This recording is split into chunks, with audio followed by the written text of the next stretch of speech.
देखिए question number 10 है। एक शीशे के ठोस आयतफल की शीशा तो इसलिए लिखा जाता है कि जल्दी से पिघल जाता है, इससे कई उपकरण बनते हैं। ठोस आयतफलकी का मतलब होता है घनाभ की माप, यानी कि लंबाई, चौड़ाई और ऊंचाई हमने नोट कर लिए। ज्ञात कीजिए कि इसको पिघलाकर 4.2 सेंटीमीटर व्यास की, तो हमने ये गोली का व्यास लिख लिया है। कितनी गोलियां बनाई जा सकती है, तो गोलियों की संख्या का फॉर्मूला हो जाएगा, मैंने पहले बताया, जिस भी वस्तु से हम बनाते हैं उसका आयतन ऊपर, और अगर आप गोली बना रहे हैं तो एक गोली का आयतन नीचे, तो इससे गोलियों की संख्या आ जाएगी, फॉर्मूला है। तो देखिए हम व्यास से त्रिज्या निकाल देंगे, आधी हो जाएगी 4.2 की आधी 2.1। अब हम ठोस आयतफलकी का आयतन का सूत्र लिखेंगे, लंबाई गुणा चौड़ाई गुणा ऊंचाई, और एक गोली का आयतन लिखेंगे 4/3 पाई आर क्यूब। इसमें अब मान रख देंगे, लंबाई का 66, चौड़ाई का 42, ऊंचाई का 21। 4/3 पाई का मान 22/7 और आर की पावर 3 है, आर का मान है 2.1। अब हम क्या करेंगे, हम इसका दशमलव हटाएंगे। जब नीचे से दशमलव हटाते तो ऊपर 10 चला जाता है, फिर इसका हटाएंगे तो ऊपर फिर 10 चला जाएगा, इसका हटाएंगे तो ऊपर फिर 10 चला जाएगा। अब देखो इसको 7 से काट सकते हैं, 7 तिया 21 और 3 से 3 कट जाएगा। अब देखो इस 21 को इस 21 से काट देंगे, इस 21 को 21 दूनी 42, 22 को 22 तिया 66, 4 को 2 दूनी 4, 2 पंजे 10, फिर दूसरे 2 को 2 पंजे 10। अब हमारे पास नीचे कुछ नहीं बचा, सब कुछ कट गया है, तो ऊपर वाली संख्याओं को गुणा करेंगे। देखो ऐसे करते 5 5 25, 25 दूनी 50, 50 दिया 150, और हमारे पास एक जीरो भी बच रही है तो वो भी लगा देंगे। तो इस प्रकार 1500 यानी कि 1500 गोलियां बन जाएगी। देखिए 11वां सवाल है, मोस्ट इंपॉर्टेंट सवाल है। 6 सेंटीमीटर व्यास का एक गोला, तो हमने गोले का व्यास नोट कर दिया। 12 सेंटीमीटर व्यास के बेलनाकार बर्तन में, तो ये बेलनाकार बर्तन का व्यास नोट कर दिया।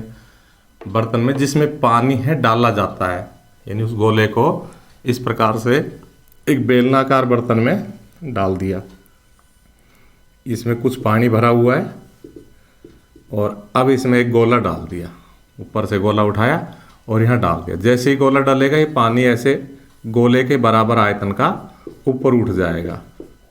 तो इस उठे हुए पानी की ऊंचाई हमसे पूछी गई है कि पानी कितना ऊंचा उठ जाएगा। तो प्रश्न से स्पष्ट है कि जब गोला डलेगा तो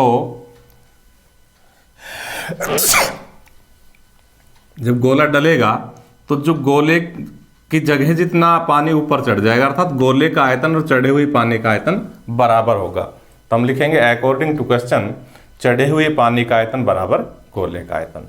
अब हम इस सवाल को हल करेंगे, तो यहाँ से त्रिज्या आ जाएगी r बराबर 3 सेंटीमीटर, 6 का आधा कर देंगे। यहाँ से त्रिज्या आ जाएगी r बराबर 6 सेंटीमीटर, 12 का आधा कर देंगे। जब पानी ऊपर चढ़ेगा तो बेलनाकार आकार में चढ़ेगा, इसलिए बेलन का आकार का पानी चढ़ेगा तो बेलन के आयतन का सूत्र लगेगा पाई आर स्क्वायर एच, क्योंकि हमने बेलन की बड़ी आर लिखी तो बड़ा आर स्क्वायर एच। गोले का आयतन 4/3 पाई आर क्यूब। इस प्रकार दोनों पक्षों में पाई से पाई कट जाएगा। आर का मान 6 × 6, एच हमें ज्ञात करना है 4/3, और भाई आर की पावर जो 3 है वो आर हमारा 3 है, तो इसलिए 3 घात 3 है तो 3 पर। देखो इस 3 से ये 3 तो कट ही जाएगा, और हमारे पास क्या आ जाएगा, एच आ जाएगा 4 × 3 × 3, ये तो ऊपर लिख दिया, और नीचे 6 × 6 के भाग हो जाएगा। 3 दूनी 6, फिर 3 दूनी 6, फिर 2 दूनी 4, 2 से 2 कट जाएगा। कई बच्चे सोचते कि सब कुछ कट गया तो जीरो रह गया, जबकि गुणा और भाग में सब कुछ कटने के बाद 1 बचता है। जोड़ और घटा में जब सब कुछ कट जाता है तो 0 बचता है। तो अब हम लिखेंगे, आता है चढ़े हुए पानी की ऊंचाई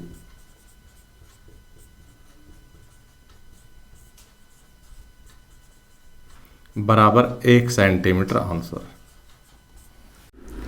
देखिए 12वां सवाल है, 9 सेंटीमीटर की अंत त्रिज्या वाले अर्धगोलाकार कटोरे में। तो हमने लिखा अर्धगोलाकार कटोरे की त्रिज्या 9 सेंटीमीटर, नोट कर लिया।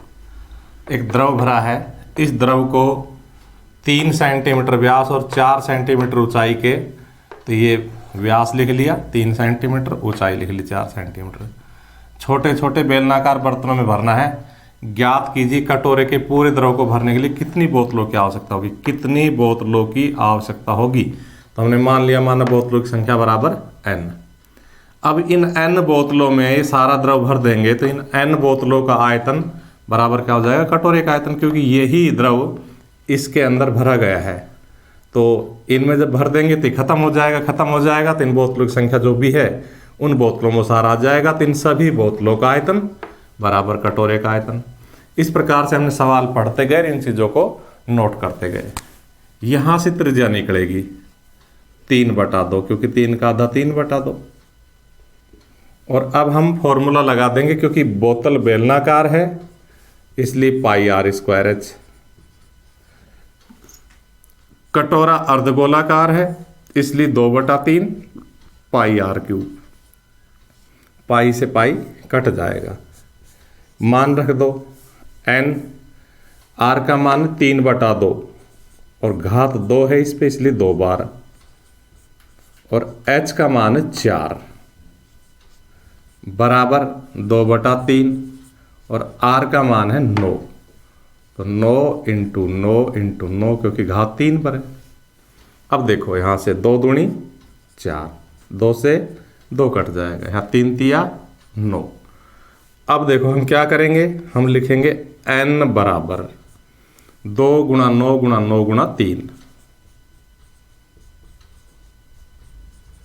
ये 3 × 3 इधर आके भाग हो जाएंगे, 1 3 से 1 3 कट जाएगा, 3 तिया 9, 9 तिया 27 और 27 दूनी 54। तो इस प्रकार से कितनी बोतलें हो जाएगी, 54 बोतलें हो जाएगी। लिखेंगे, आता है बोतलों की संख्या